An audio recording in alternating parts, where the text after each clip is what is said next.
Donc, bonjour à tous, moi c'est Mathieu Desuet, je suis encore là pour vous parler de comment bien débuter avec AWS. Et je voudrais commencer en fait par un petit sondage, c'est déjà qui connaît AWS ici? Ouais, on en a plein. Et qui a ces applications qui sont hostées, hébergées chez AWS aujourd'hui? Ok, donc on a pas mal. Donc vous êtes sur la bonne session si vous n'avez pas levé la main, mais ça n'empêche pas que vous pouvez apprendre des choses dans ce cas-là. Et qui aime les icônes AWS? Parce que là, on va en avoir. Donc c'est parti.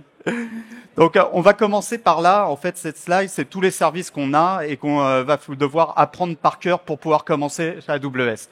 En fait, non, bien sûr, c'est pas par là qu'on commence quand on veut faire du AWS. C'est on va commencer par nos besoins. Qu'est-ce qu'on a besoin de faire pour notre application? Et on va démarrer tout simplement par je veux pouvoir héberger mon application sur AWS. Comment je peux faire? Le premier truc, ça va être, j'ai un back-end pour mon application. Qu'est-ce que je peux choisir pour pouvoir avoir mon back-end? Je vais avoir, quand on va travailler sur des conteneurs, on va pouvoir utiliser Appreneur, qui est vraiment une application, un service très simple. On a juste du code à pousser sur un repository Git. On va builder un conteneur, on va le hoster pour vous, on va le scaler pour vous dans le cloud. Mais après, on va pouvoir avoir, suivant vos expériences passées, pouvoir faire de l'orchestration de containers avec ICS ou avoir énormément de contrôle avec des plateformes comme IKS pour faire du Kubernetes sur AWS. Donc ça, c'est plein de solutions que vous pouvez voir, découvrir si vous voulez hoster un backend sur notre plateforme. Si vous avez une application front-end sur du React, du Vue.js, de l'Amplify, du Angular, en fait, vous pouvez utiliser notre service Amplify qui vous permet de créer ces applications avec des composants, de pouvoir avoir un back-end qui se met aussi dedans avec du AppSync. Mais vous pouvez aussi faire le choix quand vous avez du Webpack ou des choses comme ça, de le mettre directement sur S3 avec une distribution CloudFront qui est notre CDN pour pouvoir distribuer ça largement dans le monde entier. Quand on a de la donnée, qu'est-ce que je peux faire avec ma donnée chez AWS? On va pouvoir les stocker. On a toutes les bases de données que vous pouvez utiliser. Donc, on va avoir des bases de données relationnelles avec RDS. On va avoir des bases de données orientées documents avec DocumentDB qui va être compatible avec MongoDB. Donc, si vous avez déjà une plateforme qui tourne sur du MongoDB, c'est des choses qui sont assez simples à pouvoir mettre en place. Mais on va pouvoir aussi aller plus loin dans le document, comme avec de l'Elasticsearch avec notre service OpenSearch. Mais on va avoir aussi d'autres données. Donc, si vous voulez faire du Cassandra avec Keyspace ou du Redis avec MemoryDB ou juste des graphes, des bases de données de graphes avec Neptune. Après, on a d'autres besoins. Des fois, c'est pas juste une application qu'on veut mettre. C'est aussi la découpler. Comment on va pouvoir la scaler, comment on va pouvoir la diviser pour la rendre plus disponible et plus manageable. Donc, avec ça, on va pouvoir mettre en place des queues asynchrones, comme avec donc SQS qui est là, mais aussi dans les solutions qui vont sur de l'open source, Amazon MQ qui va être compatible avec RabbitMQ. Mais on peut aussi aller sur la partie streaming si on a des gros volumes de données qui sont en place avec du Kinesis ou du Kafka sur ça. Tous ces services sont managés. On va gérer les backups, on va gérer l'ingestion des données, on va gérer le scaling pour vous avec plus ou moins de configuration, plus ou moins de contrôle suivant vos besoins. Si cette connexion que vous voulez faire entre plusieurs synthés doit être synchrone, donc là, on va partir sur d'autres solutions comme SNS, qui va permettre d'envoyer un message d'une application à l'autre, mais garder l'instantanéité, le live entre ces deux passages. J'ai perdu le micro ou... Ok. Donc après, j'ai tout ce qui va être Event Bridge. Donc quand on va connecter beaucoup d'événements ensemble qui viennent de plusieurs plateformes, on peut aussi essayer ce service-là pour pouvoir le faire. Quand on commence à devenir un peu plus sur le découplage, hein, qu'on veut notamment gérer des workflows, des systèmes de vente qui ont plusieurs étapes, qui peuvent avoir des grands temps de latence entre les autres. On a vu juste avant avec la présentation tout ce qui va être Apache Airflow, mais on a aussi des choses comme Step Function qui vont vous permettre de décrire des workflows, des machines à état et de faire des applications très complexes qui reprend des composants simples qu'on va orchestrer ensemble.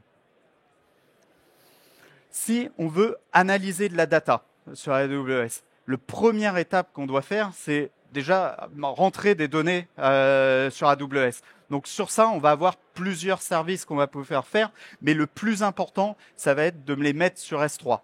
C'est là où vous pouvez stocker énormément de données, virtuellement n'importe quelle taille à l'intérieur, mais on va avoir aussi, suivant les use cases, on pourra utiliser des disques durs sur EBS ou un file system qui serait partagé entre plusieurs instances EC2 avec des technologies comme IFS. Quand on a notre data, maintenant on veut l'analyser. Et pour pouvoir analyser la data, on a encore plein de choses qu'on peut faire. On va partir aussi des connaissances. Est-ce que je connais le SQL ?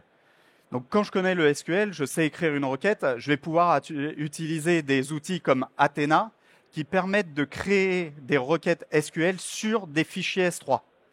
Quand on veut, c'est très bien pour tout ce qui va être recherche, pour pouvoir comprendre sa donnée. Mais quand on a un process qui doit se faire tous les jours ou toutes les heures, là, on va passer sur du AWS Glue pour pouvoir automatiser ce process, le mettre, le scheduler et pouvoir. On peut toujours faire du SQL là-dessus.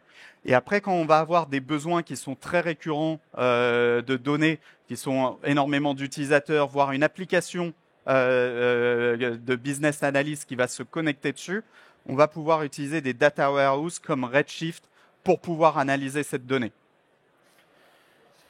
Si on connaît Spark, hein, donc des langages de big data, quand on va être dans des clusters Hadoop et des choses comme ça qui vont vraiment agréger des énormes quantités de data, on va pouvoir encore une fois utiliser Glue qui est compatible avec Spark, entièrement managé, ou passer le step après d'utiliser notre service qui s'appelle Elastic MapReduce, IMR, pour pouvoir avoir un cluster Hadoop et pouvoir runner nos scripts dedans. Dans ces temps-là, on ne peut plus créer une application sans intelligence à l'intérieur. Pour n'importe quelle startup, faire rentrer le machine learning dans votre application, c'est très important. Et là encore, AWS peut vous aider dessus, quel que soit votre niveau. Donc, on va partir de vos connaissances en disant, est-ce que j'ai des compétences de data science? Pour le coup, non. Je veux pouvoir avoir quelque chose qui soit disponible en API, aucune connaissance de data science qu'on a besoin pour pouvoir utiliser ça.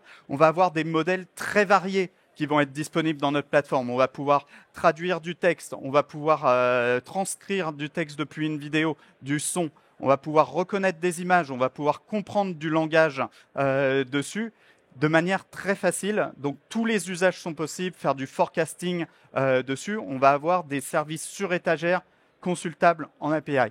Et ce qui est très pratique dans ces services AI, c'est que la plupart d'entre eux vont permettre d'entraîner sur des données, sur vos propres données. Donc, vous pouvez aller sur le service, prendre les données qui sont sur S3, réentraîner un modèle interne et qui va vous donner des super résultats en très très peu de temps et encore une fois, sans connaissance préalable. Si je m'y connais en data science, là, on va passer sur d'autres types de produits qui va être SageMaker. Donc, SageMaker, c'est notre plateforme de machine learning pour les data scientists. On n'essaye pas de voler le job des data scientists avec SageMaker. Ce qu'on veut faire, c'est les focuser sur la data science. Arrêter de gérer des machines, de savoir quand est-ce qu'on a besoin de CPU, quand est-ce qu'on a besoin de GPU. On veut pouvoir aller direct, droit au but, la data science, pour valoriser les ressources que vous avez engagées. Donc avec ça, on va pouvoir faire des modèles qui sont custom. On va pouvoir faire du TensorFlow, du PyTorch, de l'MXNet et même des langages avec Hugging Face sur des modèles de compréhension du langage et bien d'autres. Avec SageMaker Grand Truth, vous allez pouvoir labeller vos données parce que le cœur de métier, le cœur du problème avec la data science, c'est de savoir quelle data on va avoir. On a vu dans la présentation juste avant, si vous avez des mauvaises données, vous aurez un mauvais modèle à la fin. Donc, utilisez des outils comme Grand Truth qui vous permettent de labeller et d'avoir cette vérité-là que vous injectez dans vos modèles, c'est très très important. Et si vous déchirez en data et que vous allez encore plus loin là-dessus, on a encore des services pour vous. On va pouvoir vous donner en place des machines EC2 avec l'ensemble des logiciels qui ont été mis à votre disposition, ou les versions match entre elles pour bien marcher, qui marchent avec le CPU que vous avez utilisé, qui marchent avec le GPU que vous avez utilisé. Si vous préférez les conteneurs, on a la même version avec les Deep Learning Containers que vous pouvez utiliser pour pouvoir commencer ça. Et quand vous allez aller plus loin sur l'optimisation des modèles et sur le fait de pouvoir réduire les coûts au niveau du training et de l'inférence, vous pouvez utiliser Amazon Neuron qui va convertir vos modèles sous plusieurs plateformes. Et grâce à lui, vous allez pouvoir utiliser nos processeurs qu'on développe nous-mêmes, qui vont être Trainium et Inferentia, qui ont les meilleurs rapports en termes de capacité d'entraînement et de prix que vous allez pouvoir avoir, ou le prix d'inférence le plus bas. Donc c'est grâce à des choses comme ça que vous allez pouvoir utiliser ces ressources-là. C'est très bien d'avoir tous ces services-là, mais c'est hyper important de pouvoir gérer la sécurité dedans, de faire, mais de manière sécurisée. Et pour ça, on a un modèle de responsabilité partagée. Donc vous êtes, nous, on sommes responsables de la sécurité du cloud. Ça veut dire toutes les instances EC2 qu'on vous donne, les services qu'on vous donne. On va gérer la sécurité pour l'accès aux données, des choses comme ça. On va sécuriser la plateforme du cloud. Et vous utilisez nos services et vous devez les utiliser de manière sécurisée. Le code que vous uploadez sur les instances, sur nos services, doit être aussi sécurisé. Donc c'est vraiment cette double responsabilité qu'on a. Donc si vous avez assisté à ma présentation juste avant, où j'allais beaucoup plus en détail sur ça, je vous encourage d'aller la voir. Elle sera uploadée sur YouTube juste après pour pouvoir faire. Mais en résumé, ce qu'il faut pour avoir le minimum de sécurité sur AWS, c'est ne pas utiliser son compte route, créer des utilisateurs IAM, activer le MFA sur le compte route, mais aussi sur les utilisateurs. Utiliser des rôles à chaque fois que vous pouvez. C'est très important pour pouvoir avoir des credentials qui soient temporaires dessus. Ne créez pas de bucket S3 qui soit public, il n'y a aucun intérêt. Enfin, il y a très peu de use cases qui le font. Quand on va pouvoir mettre des distributions CloudFront quand on a besoin, on va pouvoir gérer des permissions, des signing URL pour pouvoir gérer le fait de distribuer des fichiers par rapport à S3. Il y a très peu de use cases qui demandent à avoir un bucket qui soit public. Et dès que vous avez des secrets, des mots de passe de base de données, mais aussi ça peut être des clés d'API vers des services de third party, stockez-les dans Secret Manager. C'est là où ils seront le plus safe pour pas être volés. Et bien sûr, gérez toujours le list privilege qui est le plus important pour éviter le blast radius d'une attaque. Mais tout ça, quand j'utilise AWS, je veux le faire aussi sans me ruiner. Et c'est une partie qui est très importante, la gestion des coûts. Vous payez à la demande. Et du coup, c'est une autre façon de voir le prix. Donc, vous pouvez utiliser pour ça, pour vous sécuriser sur vos dépenses d'AWS, vous pouvez utiliser Amazon Budget. Donc, c'est dans la Billing Console que vous allez pouvoir l'avoir. Et ça vous permet d'avoir de la visibilité sur quelles sont vos dépenses à chaque niveau. Vous allez pouvoir le planifier et dire je veux pas dépenser plus de ça, je veux recevoir une alerte quand j'arrive à telle ou telle limite et du coup je vais pouvoir gérer mes coûts sur AWS de ça. Le cœur de la gestion, à part les alertes, ça va être d'utiliser le Cost Explorer. Le Cost Explorer, c'est vraiment votre entrée pour comprendre vos coûts sur AWS. Donc, on va pouvoir avoir une série de filtres qui va vous pouvoir dire sur quel service vous utilisez, sur quelle région vous utilisez de l'argent et pouvoir traquer ces coûts-là pour savoir est-ce que c'est toujours utile, est-ce que c'est le bon niveau d'investissement. Et on peut aller plus loin dans ces logiques de coûts en ajoutant des tags sur des instances et pouvoir gérer le coût en fonction des tags qu'on va pouvoir mettre dedans. Et vous en avez plein des par défaut qu'on vous permet de déployer sur la console. Après tout ça, vous voulez commencer sur AWS, mais vous dites, bah, ça a l'air quand même compliqué, j'aurais besoin d'aide pour pouvoir le faire. Et quelle aide on peut vous apporter sur AWS? Donc déjà, premièrement, on est sur place, venez nous parler, on est sur le booth qui est juste à côté, venez nous challenger sur vos projets, qu'on puisse vous guider sur les bons services, les choses. C'est vraiment le rôle en tant que solution architect de pouvoir vous conseiller là-dessus. Mais on a aussi des plateformes en libre service que vous pouvez aller voir, comme le Startup Love, où vous pouvez rencontrer, scheduler des meetings avec des solution architects de manière virtuelle et pouvoir avoir des réponses qui sont exactement pour votre use case. Et on va vous fournir aussi des crédits grâce à notre programme Activate.